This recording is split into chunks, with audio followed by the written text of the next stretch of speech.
Previous days we discussed the topic Vanga by Anton Chekhov. That we completed its textual questions and activities also we discussed. Today we are going to discuss another topic, that is a poem entitled as Mother to Son by Langston Hughes. പ്രിയപ്പെട്ട വിദ്യാർത്ഥികളെ, കഴിഞ്ഞ ദിവസം നമ്മൾ വങ്ക എന്നുള്ള കഥ നമ്മൾ ചർച്ച ചെയ്യുകയും അതിൻ്റെ പ്രവർത്തനങ്ങളും ചോദ്യോത്തരങ്ങളും നമ്മൾ ചർച്ച ചെയ്തു. ഇന്ന് നമ്മൾ പുതിയ ഒരു പാഠഭാഗത്തേക്കാണ് പോകുന്നത്. മദർ ടു സൺ എന്നുള്ള ഒരു കവിതയാണ്. ഈ കവിത എഴുതിയുള്ളത് ലാങ്സ്റ്റൺ ഹ്യൂസ് ആണ്. ഈ ഓൺലൈൻ വീഡിയോ ക്ലാസ്സിലേക്ക് ഏവർക്കും സ്വാഗതം. Let us start. നമുക്ക് തുടങ്ങാം. First of all, familiar with the writer Langston Hughes. James Mercer Langston Hughes, 1902 to 1967, was an American poet, social activist, novelist, playwright, and columnist from Joplin, Missouri. 1902 ജനിച്ച American പോയറ്റായിട്ടുള്ള, അതോടൊപ്പം തന്നെ സാമൂഹിക പ്രവർത്തകനായിട്ടുള്ള, novel, playwright, columnist ഒക്കെ ആയിട്ടുള്ള നമ്മുടെ Langston Hughes അദ്ദേഹം ജനിച്ചത് മുസൂറി എന്ന സ്ഥലത്താണ്. ഓക്കെ, ജോപ്ലിൻ, മുസൂറി എന്ന സ്ഥലത്താണ്. He is one of the earliest innovators of the literary art or called jazz poetry. Jazz poetry എന്നുള്ള സാഹിത്യത്തിലേക്ക്, അതിൻ്റെ പുതിയ തലത്തിലേക്ക് കൊണ്ടുവന്ന ആളിൽ ഒരാളായിരുന്നു. Hughes is best known as a leader of Harlem Renaissance. Harlem Renaissance എന്നുള്ള ആഫ്രിക്കൻ അമേരിക്കൻ മൂവ്മെൻറ്റിന് വേണ്ടിയിട്ട് അതിനുവേണ്ടി പ്രവർത്തിച്ച ഒരു നേതാവ് കൂടിയായിരുന്നു അദ്ദേഹം. അങ്ങനെ ആ ഒരു നേതാവ് എന്ന പേരിലാണ് അദ്ദേഹം പ്രശസ്തനായിട്ടുള്ളത്. Montage of dream, deferred, the negro speaks of rivers, let America be America again, etcetera are some of his known works. അദ്ദേഹത്തിൻ്റെ പ്രധാനപ്പെട്ട കൃതികൾ എന്ന് പറയുന്നത് montage of a dream, deferred, the negro speaks of rivers, let America be America again, etcetera. ഇതെല്ലാമാണ് അദ്ദേഹത്തിൻ്റെ പ്രധാനപ്പെട്ട കൃതികൾ. Okay, let start the topic mother to son. Okay, അമ്മ മകന് ഉപദേശിക്കുകയും അതോടൊപ്പം തന്നെ തൻ്റെ അനുഭവങ്ങൾ പങ്കുവയ്ക്കുകയും പ്രോത്സാഹിപ്പിക്കുകയും ഒക്കെയാണ് ഈ കവിതയിലൂടെ ചെയ്യുന്നത്. ഇവിടെയുള്ള ഈ മദർ എന്ന് പറയുന്നത് ഒരു ആഫ്രിക്കൻ വുമണാണ്. അവർ തൻ്റെ മകനെ ചില ഉപദേശങ്ങൾ, പ്രോത്സാഹനങ്ങൾ, തൻ്റെ ജീവിതാനുഭവങ്ങൾ പങ്കുവയ്ക്കുകയാണ് തൻ്റെ മകനുമൊത്ത്. അപ്പോൾ 3 സ്റ്റേജായിട്ടാണ് ഇതിനകത്ത് പറയുന്നത്. ആദ്യം അനുഭവങ്ങളും, പിന്നീട് ഉപദേശങ്ങളും, പിന്നീട് പ്രോത്സാഹനം എന്ന രീതിയിലാണ് ഈ കവിത നമ്മുടെ മുമ്പിലേക്ക് ലാങ്സ്റ്റൺ ഹ്യൂസ് കൊണ്ടുവരുന്നത്. ഓക്കെ, അപ്പം നമുക്ക് ഈ കവിതയിലേക്ക് കിടക്കാം. Well son, I will tell you. ശരി മകനെ, ഞാൻ നിന്നോട് പറയാം. Life for me ain't been no crystal stair. ജീവിതം എന്ന് പറയുന്നത് സ്ഫടികത്തിൻ്റെ കോണി ആയിരുന്നില്ല. ഇവിടെ എയിൻറ്റ് എന്നുള്ളത് നമുക്ക് കാണാൻ പറ്റും. എയിൻറ്റ് എന്നുള്ളത് അവിടെ ഉള്ള ഒരു ഡയലക്റ്റാണ്, പ്രാദേശിക ഭാഷയാണ്, ഒരു കൊളോക്കിയൽ ലാംഗ്വേജാണ്. അത് ഒരു ആഫ്രോ അമേരിക്കൻ ഡയലക്റ്റിലാണ് ഈ ഒരു കവിത വർണ്ണിച്ചിട്ടുള്ളത്. അമേരിക്കക്കാർക്കിടയിലുള്ള ഒരു പ്രാദേശിക ഭാഷയുണ്ട്. അപ്പോൾ ആ ഭാഷയിലൂടെയാണ് ഈ കവിത അവതരിപ്പിച്ചിട്ടുള്ളത്. അപ്പോൾ ഇത്തരത്തിലുള്ള ഇങ്ങനെ ധാരാളം ഡയലക്റ്റുകൾ, പ്രാദേശിക ഭാഷയിലുള്ള ചില വാക്കുകൾ നമുക്ക് ഈ കവിതയിൽ ഉടനീളം കാണാം. Okay, four me ain't is not a modern usage. It is an dialect of African American ഡയലക്റ്റാണ്, അവരുടെ പ്രാദേശിക വാക്കാണ്. ain't means hasn't, has not, amn't, aren't എന്നൊക്കെ ഒരു അർത്ഥമാണ് ഇതിനുള്ളത്. അത് സന്ദർഭത്തിനനുസരിച്ച് മാറുന്നു. ഓക്കെ, അപ്പോൾ ജീവിതം എന്ന് പറയുന്നത് മകനെ സ്ഫടികം പോലെയുള്ള വലിയ ലക്ഷറിയസ് ആയിട്ടുള്ള, ആഡംബരം നിറഞ്ഞ, മനോഹരമായിട്ടുള്ള ജീവിതമായിരുന്നില്ല എന്നെ സംബന്ധിച്ചിടത്തോളം എന്ന് പറയണേ. ഇപ്പോൾ ഇവിടെ 2 നോ കാണാം, ഹാസ് നോട്ട്, നോ എന്നുള്ളത്. ഇപ്പോൾ സാധാരണയായിട്ട് അങ്ങനെ 2 നോ ഇങ്ങനെ നമ്മൾ പ്രയോഗത്തിൽ കാണാറില്ല, പക്ഷേ അവിടെ ഡയലക്റ്റ് ആയിട്ട് പ്രയോഗിച്ചിരിക്കുകയാണ്. It had tacks in it തീർച്ചയായിട്ടും എൻ്റെ ആ ഒരു ജീവിതത്തിൻ്റെ വഴിയിൽ അവിടെ ഉണ്ടായിരുന്നത് കൂർത്തിട്ടുള്ള മൂർച്ചയുള്ള ആണികളായിരുന്നു. ടാക്സ് മീൻസ് കൂർത്ത അല്ലെങ്കിൽ മൂർച്ചയുള്ള ആണികൾ. കൂർപ്പുള്ള എന്നാൽ മൂർച്ചയുള്ള ആണികളായിരുന്നു എൻ്റെ ജീവിതത്തിൽ ഉണ്ടായിരുന്നത്.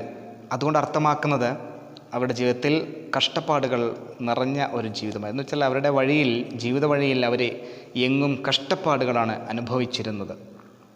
ഓക്കെ, ടാക്സ് എന്ന് വെച്ചാൽ small nail with a sharp point and A flat head എന്നാണ് അർത്ഥം പറയുന്നത്. ഓക്കെ, കുള്ളാണി അല്ലെങ്കിൽ വലിയ ആണി.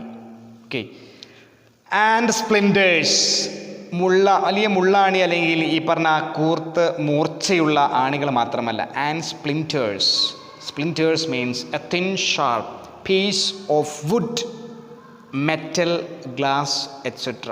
ഇപ്പോൾ സ്പ്ലിൻറ്റേഴ്സ് എന്ന് ഉദ്ദേശിക്കുന്നത് ലോഹത്തിൻ്റെയോ കമ്പിയുടെയോ അതുമല്ലെങ്കിൽ ഗ്ലാസിൻ്റെയോ ഒക്കെ ആ കഷ്ണങ്ങൾ, അതും മൂർത്തതാണ് അല്ലേ, ആ മൂർച്ചയുള്ളതാണ്. അത്തരത്തിലുള്ള കഷ്ണങ്ങൾ, ഗ്ലാസിൻ്റെയും അതോടൊപ്പം തന്നെ കമ്പിയുടെയൊക്കെ ലോഹങ്ങളുടെയൊക്കെ കഷ്ണങ്ങൾ നിറഞ്ഞതായിരുന്നു എൻ്റെ ജീവിതം എന്ന് മകനോട് അമ്മ പറയുകയാണ്. ആൻഡ് ബോർഡ്സ് ടോൺ അപ്പ്, ആ ചവിട്ടുപടി, ബോർഡ്സ് മീൻസ് ചവിട്ടുപടി, ടോൺ അപ്പ് കീറിയതായിരുന്നു, എനിക്ക് ദ്രവിച്ചതായിരുന്നു, പഴകിയതായിരുന്നു. തൻ്റെ ഈ ഒരു കോണിപ്പടി ഇത്തരത്തിൽ ആഡംബരം നിറഞ്ഞതായിരുന്നില്ല. മാത്രമല്ല അവിടെ ആണിയും അതോടൊപ്പം തന്നെ ഈ മരത്തിൻ്റെയും ലോഹങ്ങളുടെയും ഗ്ലാസുകളുടെയും ഒക്കെ കഷ്ണങ്ങൾ നിറഞ്ഞതായിരുന്നു. അങ്ങനെ നടന്ന് ഞാൻ അവിടെ ആ ഒരു ചവിട്ടുപടിയിൽ എത്തുന്ന സമയത്ത് ടോണപ്പ് ദ്രവിച്ചതായിരുന്നു. അത്രമാത്രം കഷ്ടപ്പാടുകളും ബുദ്ധിമുട്ടുമൊക്കെ നിറഞ്ഞതായിരുന്നു ഈ തൻ്റെ ജീവിതം എന്ന അമ്മ മകനെ പറഞ്ഞു കൊടുക്കുകയാണ്. And places with no carpet on the floor, തൻ്റെ വഴിയിൽ അവിടെ തറയിൽ കാർപ്പറ്റ് ഉണ്ടായിരുന്നില്ല അല്ലേ. എന്ന് വെച്ചാൽ അവിടെ കാർപ്പറ്റ് ഇല്ല എന്ന് പറഞ്ഞുകൊണ്ട് അർത്ഥമാക്കുന്നത് വലിയ ആഡംബരം നിറഞ്ഞ അല്ലെങ്കിൽ വലിയ വീടുകളിൽ നമ്മൾ കണ്ടുവരുന്ന അത്തരത്തിലുള്ള പരവതാനി ഒന്നുമല്ല. തണുപ്പ് കാലത്ത് തണുപ്പിൽ നിന്നും രക്ഷ നേടുന്നതിന് വേണ്ടിയിട്ട് ആ തണുപ്പ് കാലങ്ങളിൽ അവരുപയോഗിച്ചിരുന്ന ആ നിലത്ത് വിരിക്കാൻ ഉപയോഗിച്ചിരുന്ന ആ ഒരു കാർപ്പറ്റ് അതുപോലും അവരുടെ ജീവിതത്തിൽ ഉണ്ടായിരുന്നില്ല, അവരുടെ വീടുകളിൽ അല്ലെങ്കിൽ അവരുടെ കുടുംബത്തിൽ ഉണ്ടായിരുന്നില്ല. ഓക്കെ, അപ്പോൾ ഇത്തരത്തിൽ അത്രയും ദാരിദ്ര്യവും ബുദ്ധിമുട്ടും കഷ്ടതയൊക്കെ അനുഭവിച്ചിട്ടുണ്ട് എന്നാണ് അതുകൊണ്ട് അർത്ഥമാക്കുന്നത്. ബെയർ ഇതൊരു വേർഡ് മാത്രമാണ്. അപ്പോൾ വേർഡ് മാത്രമാണ് ഇവിടെ കൊടുത്തിട്ടുള്ളത്. എന്ന് വെച്ചാൽ ഒരു വാക്ക് മാത്രം ഒരു വരിയായിട്ട് വരിക അല്ലേ. അപ്പോൾ അത് പറഞ്ഞ പോലെ ഇതിന് കറക്റ്റായിട്ടുള്ള ഒരു റിതം ഇല്ല. ഇതൊരു ഫ്രീ വേഴ്സാണ്, ഒരു ഫ്രീ വേഴ്സ് കവിതയാണ്. നോമീട്രിക് പാറ്റേൺ, റൈം സ്കീം, ഓക്കെ, അങ്ങനെ സ്റ്റാൻസ വൈറ്റ്സ് ആ ഒരു ക്രമം അതൊന്നും ഇതിനകത്തില്ല. അപ്പോൾ അതുകൊണ്ട് തന്നെ ഇത്തരത്തിൽ ചിതറിയ രീതിയിലാണ് ഇവിടെ കിടക്കുന്നത്. ഇപ്പോൾ ബെയർ എന്നുള്ളൊരു കാര്യം ശൂന്യമായ അല്ലേ, എല്ലാം ശൂന്യത മാത്രമായിരുന്നു. തൻ്റെ ജീവിതത്തിൽ ഒന്നും ഇല്ല, ഇരുണ്ട് കിടന്ന ഒരു ജീവിതത്തിലെ ഒരു ശൂന്യമായിട്ടുള്ള അവസ്ഥയാണ് ഇതുകൊണ്ട് അർത്ഥമാക്കുന്നത്. Next one, but all the time I see been a climbing on. പക്ഷേ ഇങ്ങനെയൊക്കെ കഷ്ടതയും ബുദ്ധിമുട്ടും പ്രയാസങ്ങളും നിറഞ്ഞതായിരുന്നു ജീവിതം. എൻ്റെ ജീവിതം അങ്ങനെയായിരുന്നു അല്ലേ. പക്ഷേ ഹാവ് സീൻ എന്ന് പറഞ്ഞപ്പോൾ ഹാവ് സീൻ ഉള്ള ഒരു പ്രയോഗമാണ്, ഹാവ് സീൻ. അപ്പോൾ അവിടെ കുറച്ച് പോസ്റ്റോപ്പിട്ട് കാണാം, ബീൻ ഹാവ് സീൻ എന്നുള്ളതാണ്. അതുപോലെ ക്ലൈംബിൻ അവിടെ ജി മിസ്സായിട്ട് നമുക്ക് കാണാൻ പറ്റും. Have been a climbing on. അപ്പോൾ തീർച്ചയായിട്ടും കവി തൻ്റെ കോണിപ്പടികൾ ആകുന്ന ജീവിതത്തിലൂടെ ഇങ്ങനെ അവർ കയറിപ്പോയി. എന്ന് വെച്ചാൽ അവർ തളർന്നില്ല, ഇങ്ങനെയൊക്കെ ആയിരുന്നു. പക്ഷേ എങ്കിലും അവർ തൻ്റെ ജീവിതത്തിൻ്റെ കോണിപ്പടികളിലൂടെ അങ്ങനെ കയറി അവരിങ്ങനെ പോവുകയാണ്. അവരുടെ അനുഭവങ്ങളാണ് പറഞ്ഞുകൊണ്ടിരിക്കുന്നത്. ഓക്കെ, അപ്പോൾ അതുകൊണ്ട് എന്താണ് പറഞ്ഞത്, കോണിപ്പടികളിലൂടെ അവരിങ്ങനെ ജീവിതത്തിൻ്റെ ആ ഒരു കോണിപ്പടികളിലൂടെ അവരിങ്ങനെ കയറിപ്പോവുകയാണ്. ആൻഡ് റീച്ചിങ് ലാൻഡിങ്സ്, അങ്ങനെ അവർ അവിടെയും നമുക്ക് കാണാം മിസ്സായിട്ടുണ്ട്. ആൻഡ് റീച്ചിങ് ലാൻഡിങ്സ്, അങ്ങനെ അവർ എവിടെ എത്തും, ലാൻഡിങ്സ് എത്തും. എന്ന് വെച്ചാൽ അവിടെ അർത്ഥമാക്കുന്നത് കംഫർട്ടബിൾ ആയിട്ടുള്ള ഒരു ഏരിയയിൽ അവിടെ സ്ഥലത്ത് അവിടെ എത്തുന്ന സമയത്ത്. ആൻഡ് ടേണിങ് കോർണേഴ്സ്, അവിടെ നിന്ന് വഴി ഇങ്ങനെ തിരിഞ്ഞു പോകും പല സ്ഥലത്തേക്കും. ആ ലാൻഡിങ്ങിൽ എത്തിക്കഴിഞ്ഞാൽ, ആ കംഫർട്ടബിൾ ആയിട്ടുള്ള സ്ഥലത്ത് എത്തിക്കഴിഞ്ഞാൽ പിന്നീട് അവിടെ നിന്ന് വ്യത്യസ്ത സ്ഥലങ്ങളിലേക്ക് വഴി ഇങ്ങനെ തിരിഞ്ഞു പോകുന്നുണ്ടാവും അല്ലേ? എന്നിട്ടും അവരെന്ത് ചെയ്തില്ല, അവരവിടെ നിന്ന് തളരാതെ മുൻപോട്ട് തന്നെ പോയി. And sometimes going in the dark, പക്ഷെ പലപ്പോഴുമൊക്കെ അത് പോകുന്നത് ഇരുട്ടിലേക്കും, എന്നുവെച്ചാൽ പ്രതീക്ഷയില്ലാത്ത നിസ്സഹായമായിട്ടുള്ള അവസ്ഥയിലേക്ക് ഒക്കെ ആയിരിക്കും ഒരുപക്ഷെ ചില സമയങ്ങളിൽ കടന്നു പോവുക. Where there ain't been no light, അങ്ങനെ അവിടുത്തെ സമയത്ത് ഒരുപക്ഷെ അവിടെ യാതൊരു വെളിച്ചവും കിരണവും അവിടെ കാണാൻ പറ്റുന്നുണ്ടാവില്ല, ഒന്നും ഉണ്ടാവില്ല അല്ലേ? പ്രതീക്ഷയുടെ കിരണം അവിടെ അല്ലെങ്കിൽ വെളിച്ചം അവിടെ ഉണ്ടാവണമെന്നില്ല. ഇത്തരത്തിൽ ബുദ്ധിമുട്ടും പ്രയാസവും നിറഞ്ഞ ജീവിതത്തിലൂടെ താൻ കടന്നു പോയത് എന്ന് അമ്മ മകനോട് പറയുകയാണ്. അപ്പോൾ ഇവിടെ നമുക്ക് ആനഫോറയ്ക്ക് ഉദാഹരണം കാണാം. ആൻഡ് എന്നുള്ള രൂപത്തിൽ അവിടെ ആവർത്തിച്ച് വന്നിട്ടുണ്ട് പ്രയോഗം. ആനഫോറ എന്ന് പറഞ്ഞാൽ ഒന്നുമില്ല. Anaphora means repetition of and at the beginning of many lines. Okay, anaphora is a word or phrase at the beginning of a several lines. ഒരു വാക്കിൻ്റെയോ പ്രയോഗത്തിൻ്റെയോ തുടർച്ച എന്ന് വെച്ചാൽ ഒരു വരിയുടെ തുടക്കത്തിൽ തന്നെ ഇങ്ങനെ 2-3 തവണ ആവർത്തിച്ച് വരുന്ന ഇത്തരത്തിലുള്ള വാക്കുകളെ പറയുന്ന പേരാണ് അനാഫോറ എന്ന് പറയുന്നത്. അനാഫോറയ്ക്ക് ഉദാഹരണമാണ് ഇവിടെ കാണാം.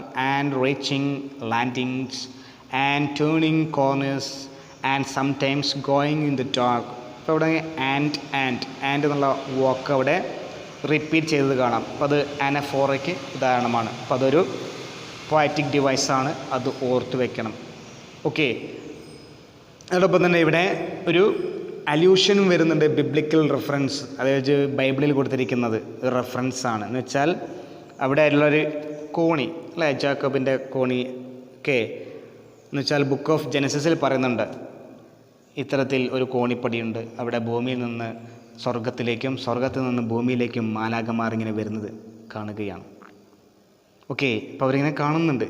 അപ്പോൾ ഇത്തരത്തിൽ ഭൂമിയിൽ നിന്ന് സ്വർഗത്തിലേക്കും സ്വർഗത്തിൽ നിന്ന് ഭൂമിയിലേക്കും വരുന്ന ഈ മാലാഖമാരുടെ ഈ ഒരു കാര്യമായിട്ട് അവിടെ പറയുന്നു. പല വിമർശകരും അങ്ങനെ ക്രിറ്റിസിസം എത്തരത്തിൽ അങ്ങനെ ഉണ്ട് എന്നുള്ള ഒരു എന്നുവെച്ചാൽ അവർ വാദം ഉന്നയിക്കുന്നുണ്ട്.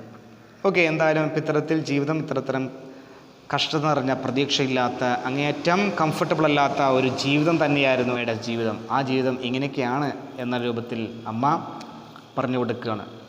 ഇതൊക്കെ അവരുടെ ജീവിതാനുഭവങ്ങളാണ്. ഇനി നമുക്ക് അടുത്തത് കാണാൻ പറ്റും. ഇനി അഡ്വൈസാണ്. So boy don't you turn back, അതുകൊണ്ട് നീ ഒരിക്കലും നിൻ്റെ ജീവിത വഴിയിൽ നിന്നും നീ തിരിച്ച് പോകരുത്, നീ പിന്മാറരുത്, നീ പിന്നോട്ട് പോകരുത്. Don't you set down on the steps, അങ്ങനെ ഒരുപക്ഷെ നീ ചുവടുകൾ വയ്ക്കുന്ന സമയത്ത് സെറ്റ് ഡൗൺ, നീ തളർന്നു പോകരുത്. നിൻ്റെ ചുവടുകൾ വയ്ക്കുന്ന സമയത്ത് നിൻ്റെ ജീവിതത്തിൻ്റെ ചുവടുകൾ വെച്ചുകൊണ്ട് നീ മുന്നോട്ട് പോകുമ്പോൾ നീ ഒരിക്കലും തളർന്നു പോകരുത്. ആ തളർച്ച കണ്ടുകൊണ്ട് നീ ഒരിക്കലും നിൻ്റെ ജീവിത വഴിയിൽ നിന്ന് വിജയത്തിലേക്ക് പോകുന്ന സമയത്ത് നീ പിന്തിരിഞ്ഞ് ഈ തളർച്ചയിൽ പിന്തിരിഞ്ഞ് നീ ഒരിക്കലും പോകരുത്. Cause you finds it is kinder hard, കാരണം ഇറ്റ് ഈസ് കൈൻഡർ ഹാർഡ്, വളരെയധികം പ്രയാസമുള്ളതായിരിക്കും അത് അറിയാം. എങ്കിലും ആ പ്രയാസം നിറഞ്ഞ ആ ഒരു കഷ്ടത നിറഞ്ഞ ആ ജീവിത വഴിയിൽ നീ നടന്നു പോകുന്ന സമയത്ത് നീ ഒരുപക്ഷെ തളർന്നേക്കാം. ഈ തളർച്ച കണ്ടുകൊണ്ട് അതിൽ നിന്നും പിന്മാറരുത്, നീ മുന്നോട്ട് തന്നെ പോവുക എന്ന രൂപത്തിൽ അമ്മ മകനെ ഉപദേശിക്കുകയാണ്. Here see there we can see there is a assonance is there. Assonance, this is a poetic device. Assonance is the repetition of a vowel sound in a same line.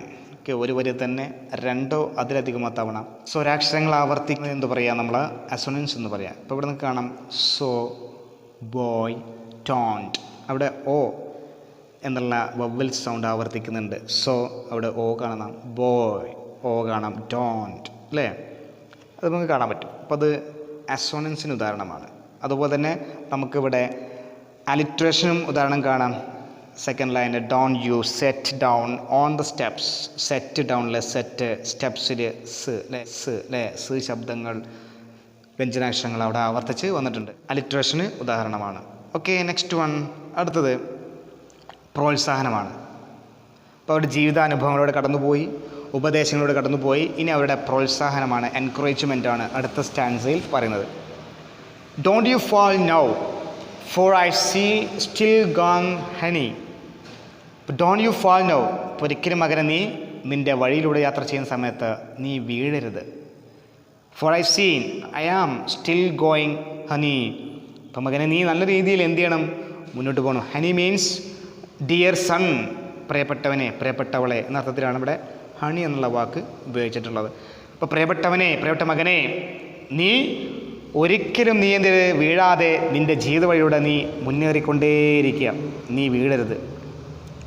I still climbing. തീർച്ചയായിട്ടും നിനക്കറിയാമല്ലോ, ഞാൻ എപ്പോഴും ജീവിതയാത്ര തുടർന്നുകൊണ്ടേയിരിക്കുകയാണ്. I am still, അല്ല ഞാൻ എപ്പോഴും എൻ്റെ ജീവിതം തുടർന്നുകൊണ്ടിരിക്കുകയാണ്. ഇഷ്ടതകൾ ഞാൻ എന്ത് ചെയ്യുന്നില്ല, അത് ശ്രദ്ധിക്കുന്നില്ല. പക്ഷേ ഞാൻ എൻ്റെ ജീവിതം നല്ല രീതിയിൽ മുന്നോട്ട് കൊണ്ടുപോകുന്നുണ്ട്. അതുകൊണ്ട് നീയും നിൻ്റെ ജീവിതം നല്ല രീതിയിൽ നിൻ്റെ ജീവിതവും മുന്നോട്ട് കൊണ്ടുപോകണം എന്ന് പ്രിയപ്പെട്ടവനെ, പ്രിയപ്പെട്ട മകനെ എന്ന് പറഞ്ഞുകൊണ്ട് അമ്മ മകനെ പ്രോത്സാഹിപ്പിക്കുകയാണ്. The last one. And life for me ain't been no crystal stair.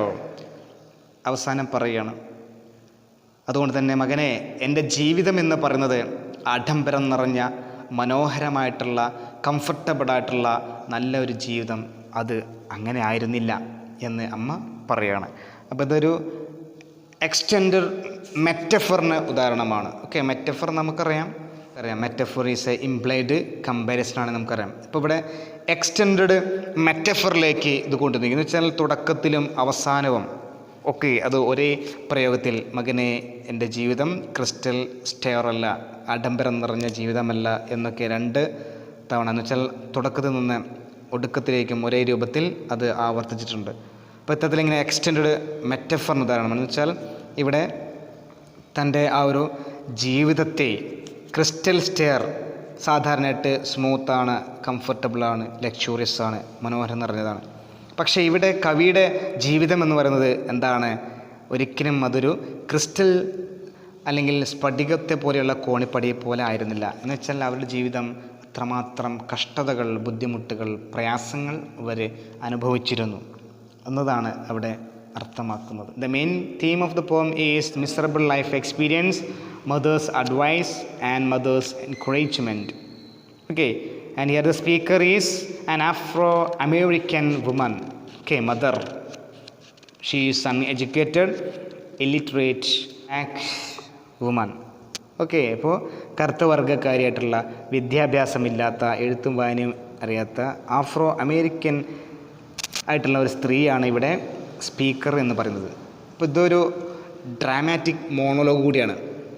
ഒരാൾ മാത്രം സംസാരിക്കുകയും മറ്റൊരാൾ കേൾവിക്കാരൻ നിൽക്കുകയും ചെയ്യുന്ന ഈ ഒരു കാര്യത്തെ നമ്മളെന്ന് പറയുക ഡ്രാമാറ്റിക് മോണോലോഗ് എന്ന് പറയാം. ഓക്കെ, ഇപ്പോൾ ഇതൊരു ഡ്രാമാറ്റിക് മോണോലോഗ് കൂടിയാണ് ഈ ഒരു കവിത. ഓക്കെ, ഇപ്പോൾ അത് ഓർത്ത് വയ്ക്കുക. ഡിഡാക്റ്റിക് പോയമാണ്. ഡ്രാമാറ്റിക് മോണോലോഗിനോടൊപ്പം തന്നെ ഇതൊരു ഡിഡാക്റ്റിക് പോയമാണ്. എന്ന് വെച്ചാൽ സതുപദേശം, എൻകറേജിങ്, പ്രോത്സാഹനം നൽകുന്ന, നല്ല ഉപദേശം നൽകുന്ന ഒരു കവിത കൂടിയാണ്. അമ്മ മകന് ഉപദേശം നൽകുകയൊക്കെ ചെയ്യുന്നുണ്ട്, പ്രോത്സാഹിപ്പിക്കുകയൊക്കെ ചെയ്യുന്നുണ്ട്. അപ്പോൾ ഇതൊരു ഡിഡാക്റ്റിക് പോയിന്റ് കൂടിയാണ്. Now we can go through the textual questions. Okay, first question.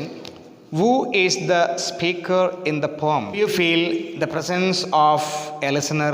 How? ഇവിടെ സ്പീക്കർ ആരാണ്? ഇവിടെ ലിസണറുടെ പ്രസൻസ് നമുക്ക് അനുഭവിച്ചറിയാൻ പറ്റുന്നുണ്ടോ? എങ്ങനെയാണ്? That is the first question. See, the speaker is the mother of a boy. We do feel the presence of a listener who is her son. The words are directly spoken to him. ഇപ്പോൾ ഇവിടെ speaker എന്ന് പറയുന്നത് ആൺകുട്ടിയുടെ അമ്മയാണ്. മാത്രമല്ല നമുക്കിവിടെ അനുഭവിച്ചറിയാൻ പറ്റുന്നുണ്ട് ആ കേൾവിക്കാരൻ്റെ presence, സാന്നിധ്യം. Who is her sun? തീർച്ചയായിട്ടും അത് അവരുടെ മകനാണ്. മാത്രമല്ല അവരുടെ വാക്കുകൾ നേരിട്ട് അവരോട് സംസാരിക്കുകയും ചെയ്യുന്നുണ്ട്. ഓക്കെ, കൃത്യമായിട്ട് അവർ കാര്യങ്ങൾ എത്തിക്കുന്നുണ്ട്. Second one. What does the expression no crystal stair mean? Crystal stair അല്ല എന്ന് പറയുന്നുണ്ട്. എന്താണ് ഈ ഒരു പ്രയോഗം കൊണ്ട് കവി അർത്ഥമാക്കുന്നത്? Crystal stair is a solid substance with proper shapes. It also means strong transparent glass. So the phrase no crystal stair means the stair of life are not smooth, plain and clear. Life is hot. Stair എന്നുള്ളതുകൊണ്ട് നമ്മൾ അർത്ഥമാക്കുന്നത് നമുക്കറിയാം ആഡംബരം നിറഞ്ഞ മനോഹരമായിട്ടുള്ള ജീവിതത്തെയാണ്. പക്ഷേ അവരുടെ ജീവിതം സ്മൂത്തായിരുന്നില്ല, പ്ലെയിൻ ആയിരുന്നില്ല, ക്ലിയർ ആയിരുന്നില്ല. പലപ്പോഴും കഷ്ടതകൾ നിറഞ്ഞ ജീവിതമായിരുന്നു അവരുടേത്. Third one, was life easy for the narrator? Pick out evidence from this stanza to support your answer. ജീവിതം എളുപ്പമായിരുന്നോ? ഇല്ലെങ്കിൽ അതിനെ സൂചിപ്പിക്കുന്ന വരി സ്റ്റാൻസ എടുത്തെഴുതുക. No, it was not life for her, was not a crystal stair, it had cracks and splinters. Boards were torn up and not carpeted. അവരുടെ ജീവിതം ഇത്തരത്തിൽ ക്രിസ്റ്റൽ പോലെയുള്ള ഒരു ജീവിതമായിരുന്നില്ല. മാത്രമല്ല കഷ്ടതകൾ, ആണിയും അതോടൊപ്പം തന്നെ കമ്പിയുടെയോ ലോഹത്തിൻ്റെയോ ഗ്ലാസിൻ്റെയോ ഒക്കെ കഷ്ണങ്ങൾ നിറഞ്ഞതായിരുന്നു. മടികൾ പലപ്പോഴും അത് ദ്രവിച്ചതായിരുന്നു. ഇത്തരത്തിൽ അവരുടെ ജീവിതം ദുരിതപൂർണമായിരുന്നു. Next one, fourth question. First stanza ends with the word bear.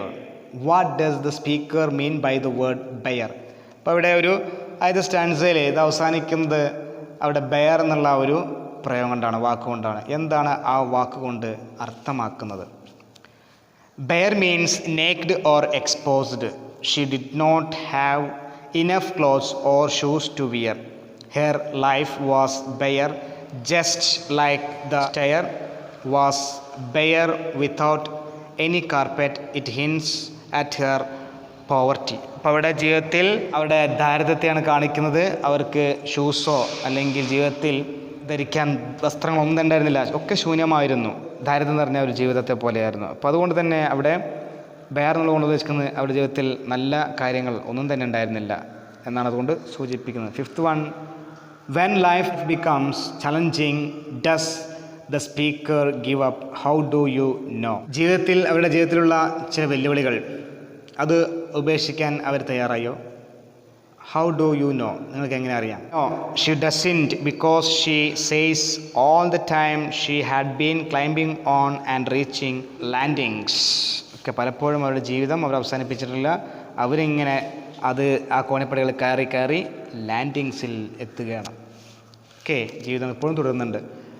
Sixth one, what do the phrases turning corners and set down on the steps mean? എന്താണ് ഇവിടെ ടേണിങ് കോർണേഴ്സ് അതുപോലെ set down on the steps എന്നുള്ളതുകൊണ്ട് അർത്ഥമാക്കുന്നത്? These phrases are Americanisms in the poem. To mean corners means to overcome difficulties one by one. Set down means sit down. The mother, who is a black woman, is asking her son not to sit down on the step because he is tired of the problems. ഇപ്പോൾ പ്രശ്നങ്ങളുടെ ആ ഒരു കാര്യം കണ്ടിട്ട് തളർന്നിരിക്കരുത്.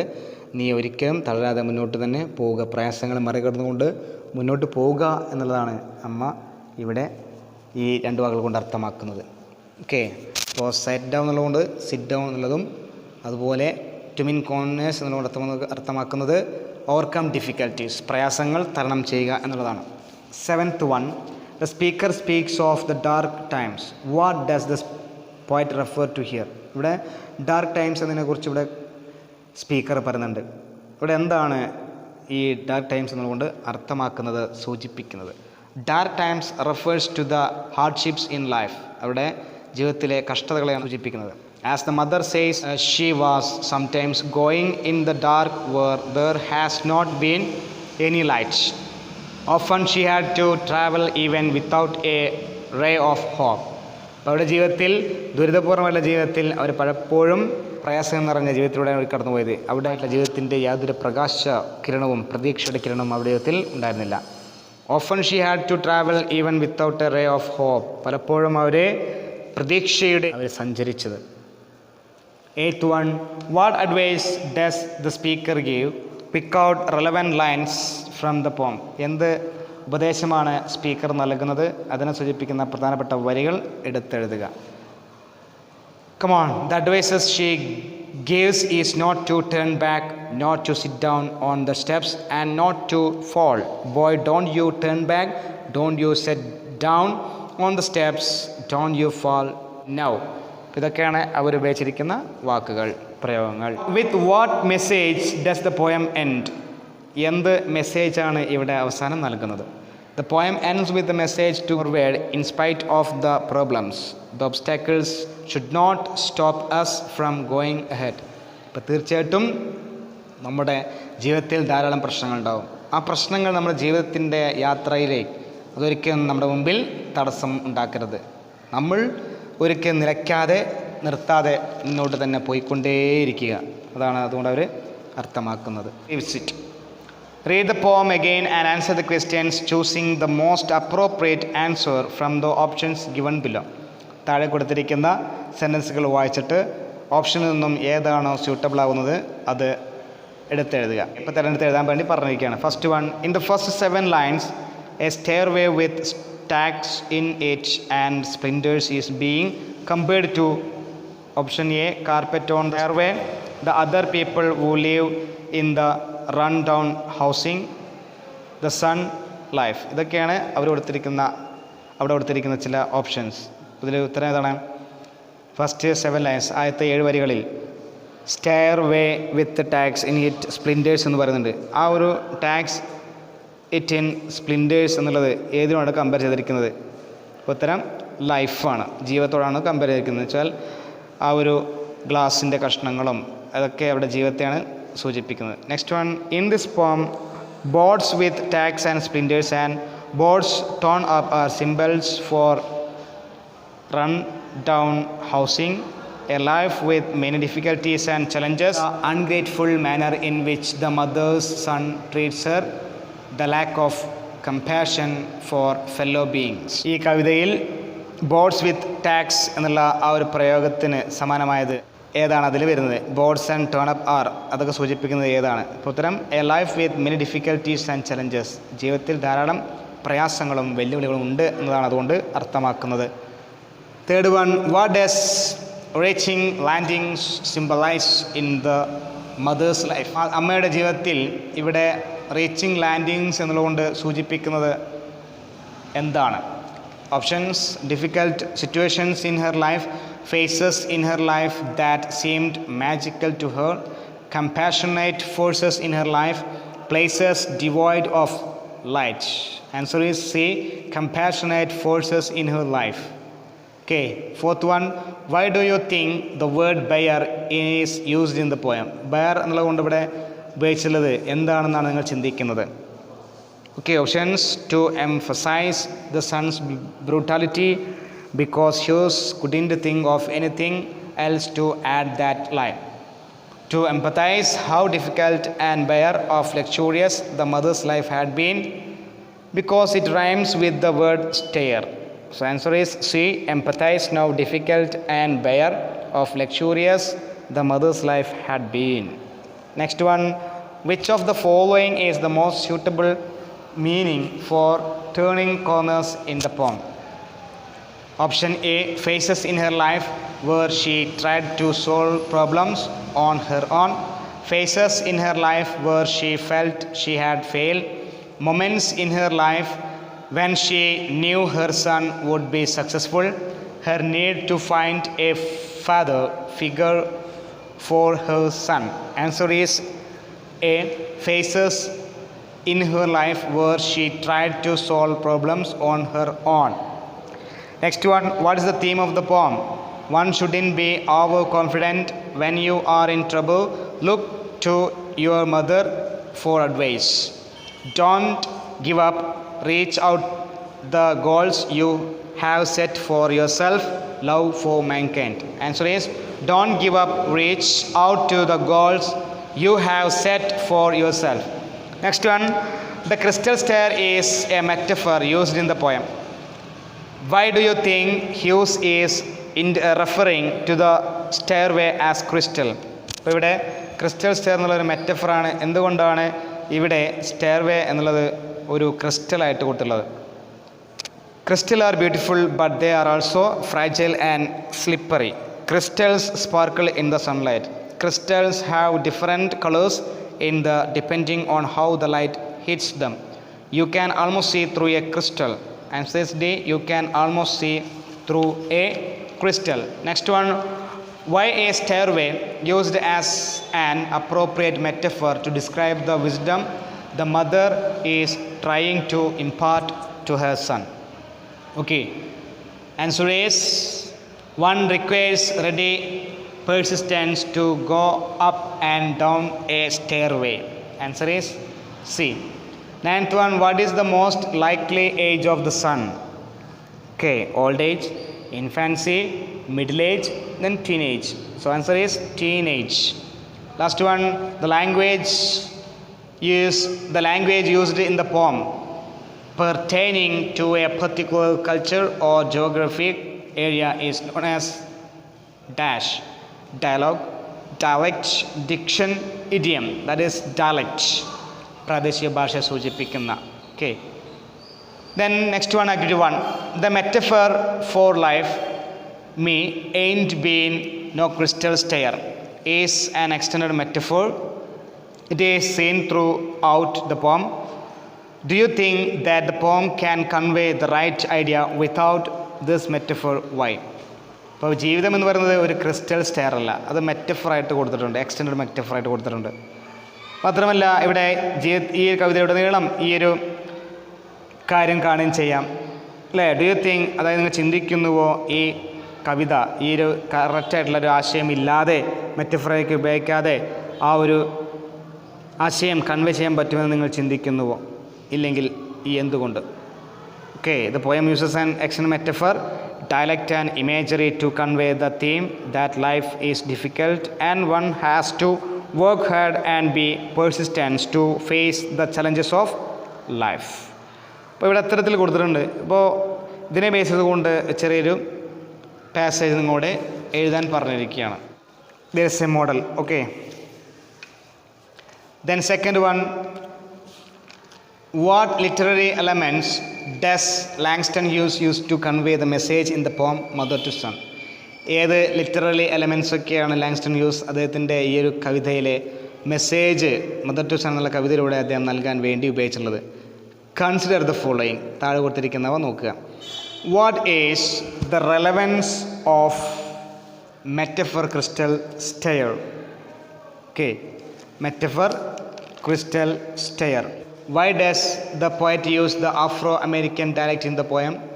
A dialect is a form of language that is spoken in one area with grammar, words and pronunciation that may be different from other forms of the same language. Does the dialect give you any clue regarding the social status of the speaker in the poem? Pick out the examples of the dialect from the poem. അപ്പോൾ ഏതൊക്കെയാണ് ഡയലക്റ്റുകൾ എന്നുള്ളത് എടുത്ത് എഴുതുക. Town, അതുപോലെ have seen, ക്ലൈംബിൻ അല്ലേ, climbing, going അല്ലേ, going, have setting അല്ലേ, എയിൻറ്റ്, ഇത്തരത്തിലുള്ള ഡയലക്റ്റ് നമ്മൾ കണ്ടു. ഓക്കെ, അപ്പോൾ അത് എടുത്ത് എഴുതാൻ വേണ്ടി പറഞ്ഞിരിക്കുകയാണ്. How does the poem effectively make use of the familiar things as word pictures or images such as the tags, splinters etcetera? ഇവിടെയുള്ള കുർത്ത, ആണിയും ഈ ഗ്ലാസിൻ്റെ കഷ്ണങ്ങളും അത് നമ്മുടെ മനസ്സിലേക്ക് കടന്നു വരുന്ന ചില ചിത്രങ്ങളാണ് അല്ലേ, ഇമേജസിന് ഉദാഹരണമാണ്. ഓക്കെ, വിഷ്വൽ ഇമേജിന് ഉദാഹരണമാണ് അവയെല്ലാം. വിഷ്വൽ ഇമേജ് ഉദാഹരണങ്ങൾ ഓക്കെ, സ്റ്റെയർ, ക്രിസ്റ്റൽ ഒക്കെ അതൊക്കെ വേർഡ് പിക്ചറാണ്, ഇമേജിന് ഉദാഹരണമാണ്. Then 3, the poem is the form of an advice given by a mother to son. ഇതൊരു ഉപദേശ രൂപത്തിൽ ഉള്ള ഒരു കവിതയാണ്, അമ്മ മകന് കൊടുക്കുന്ന ഒരു ഉപദേശമായിട്ട്. Have you come across similar poems in your mother tongue? അപ്പം ഇതിന് സമാനമായിട്ടുള്ള ഒരു കവിത നമ്മുടെ മലയാളത്തിൽ നിങ്ങൾ കണ്ടിട്ടുണ്ടോ? Consider the following lines from the eminent Malayalam poet Kadammanitta Ramakrishnan's poem Kozhi. കോഴി എന്ന് പറയുന്ന ഒരു കടമനിട്ടയുടെ ഒരു കവിതയുണ്ട്. അപ്പോൾ ഈ കവിത എന്താണ്? കണ്ണു വേണം ഇരുപുറമെപ്പോഴും, കണ്ണു വേണം മുകളിലും താഴെയും, കണ്ണിലെപ്പോഴും കത്തിജ്വലിക്കും ഉൾക്കണ്ണ് വേണം അണയാത്ത കണ്ണ് എന്ന് കൊടുത്തിട്ടുണ്ട്. Work out thematic parallels between this two poems and present your ideas before the class. രണ്ട് കവിതകളിലെയും ഒരു ആശയം എന്താണെന്നുള്ള അത് നിങ്ങളുടെ സ്വന്തം വാക്യത്തിൽ ചേർത്തെഴുതുക. Okay, so this is also what the mother hen is given the advice to her chick. Okay, ഇവിടെ നള്ളക്കോഴി അതിൻ്റെ ചെറിയ കോഴിക്കുഞ്ഞിന് ഉപദേശം കൊടുക്കുകയാണ്.